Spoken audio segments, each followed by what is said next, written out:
2,000 plus years of its existence traced back in a continuous stream to the 6th century BC, there is little that Delhi hasn't seen.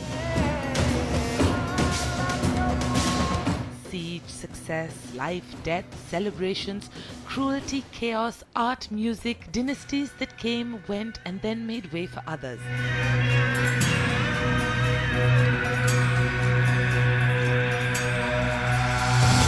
That the many remnants of this are scattered in and around the capital, from the grandness of the forts and minars to the surprise and charm that their smaller offspring lend, tucked away in tiny corners. Each one serves as a reminder of the extraordinary complexity of Delhi's roots, and that is what we're revisiting today, albeit with our usual bias in place. Yes, it's easy to write off Delhi's food as just your standard Mughal fare, but its culinary roots run deeper than that, to an equally compelling time in the capital's history. And so we start our explorations deep in the heart of Mehrauli, outside the 12th century Dargah of Qutubuddin Bakhtiyar Kaki. Why, you ask? Because Gautam Anand of the ITC Hotels has delved deep into the old kitchens of the city to bring to his hotel more of this old forgotten fare. And it's his contention that to truly celebrate Delhi, we need to look back a little further. India or Bharat, which became Hind with the advent of the Sultanate. Right.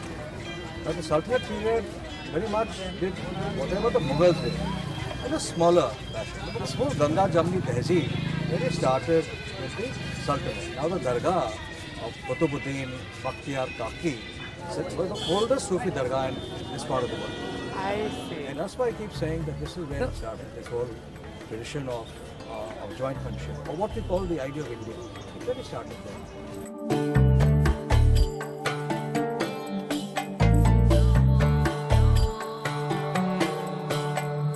Sultanate, you could not buy anything ready to eat. See, the locals love eating on their own. When the Sultanate came, they came from bustling cities. Yes. You know, from Central Asia, cacophony, sound, noise. This successive immigration to Delhi wants new groceries. So this is what the Sultanate did. So the bread or the khamiri roti, it really started during that period. The lohe ka tandoor. Yeah.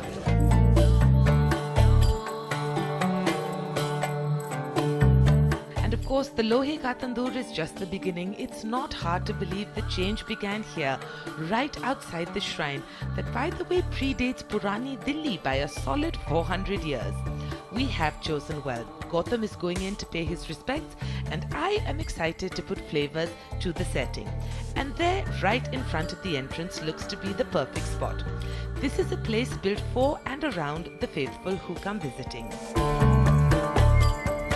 ये है 800-900 साल पुराना है, 800-900 साल पुराना। ये दरबार हज़रत ख्वाजा कुतुबुद्दीन बख्तियार काकी रहमतुल्लाह अलैह का है, ख्वाजा गरीब नवाज़ के जानशीन। जो अजमेर शरीफ जाते हैं वो पहले यहाँ हाज़िरी देते हैं, उसके बाद अजमेर शरीफ जाते हैं। सबसे बड़ी एकता की बात यहाँ ये है कि हिंदू, मुस्लिम, सिख, ईसाई सब आते हैं, किसी का कोई भेदभाव नहीं है यहाँ पर। The oldest restaurant in the area that for decades now has been catering to those looking for some keema, some korma, some stew or some nahari. There is more on offer, but what I am looking forward to is good greasy gravies soaking in the local bread. ये इसको तंदूरी रोटी बोलते हैं, खमीरी रोटी। इसके अंदर जो है east डलता है, खमीर, बेकरी पाउडर, उससे रोटी बनती है। आलम भाई, ये स्टू लगाओ भाई का। As I take my seat, it really does feel like the kind of place in which flavors have simmered over centuries. As my plates arrive, it tastes like it too. The keema laden with ghee, drowning in spice and yet surprisingly complex for it. Mop it up with the famous khamiri roti, and this is good gravy. Greasy but good. I have to say, oil is one of the traditions they've held on to the hardest. No wonder mortality was what it used to be way back when. I mean, honestly, you didn't need the wars to kill you. You just had to eat this every day.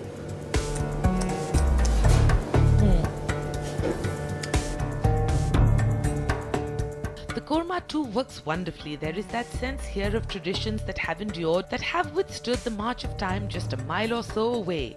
This is meaty, hearty, a little tough as it should be, but above all surprising in its flavorfulness. So my mandate was to sort of hunt down this week the tastes of Old Delhi, the dishes that led to the food that we eat today. And to hit such a bullseye at my first stop means that this day is looking very good indeed.